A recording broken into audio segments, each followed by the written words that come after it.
Inilah sosok pria yang berprofesi sebagai Kabag Hukum Pemkot Jambi yang melaporkan siswi SMP berinisial SFA karena dikritik. Muhammad Gempa Awalyon Putra kini heboh disorot. Ia melaporkan seorang siswi SMP pada 4 Mei yang mengkritik Pemkot Jambi untuk menuntut keadilan atas neneknya. Adapun alasannya membuat laporan bukanlah permasalahan pengkritikan terhadap pemerintah Kota Jambi. Namun pernyataan yang disampaikan siswi SMP ini dengan menyebutkan kata Firaun. Permasalahan ini lagi ramai dan jadi sorotan. Pasalnya SFA terbilang masih terlalu kecil untuk bisa mengerti akan hukum, namun demi nama baik neneknya ia turun tangan membantu. Sebelumnya, gadis SMP itu memprotes aktivitas perusahaan yang telah merusak rumah neneknya viral di media sosial. Ia kemudian berusaha melawan perusahaan asing dan pemerintah Kota Jambi dengan menuntut keadilan untuk neneknya. Sang nenek yang bernama Hafsa itu merupakan salah seorang pejuang veteran kemerdekaan Republik Indonesia.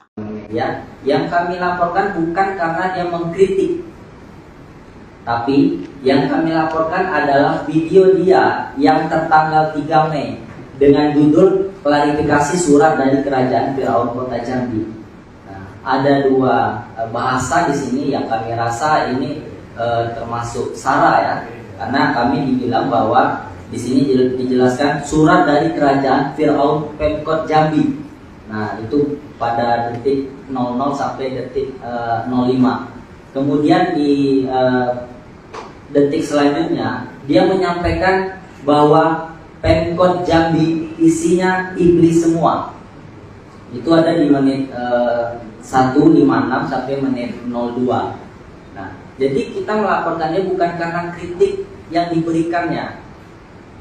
Silakan teman-teman media cek, itu TikTok yang dibuatnya itu sudah lama, sudah banyak beberapa konten. Tapi baru kita laporkan itu di konten yang dibuat di tanggal 3 Mei. Karena hal ini berawal dari video di tanggal 1 Mei, di mana di situ akun TikTok atas nama Fadia Akaf ini mengunggah video dengan kata-kata wali kota Jambi menyengsarakan seorang veteran.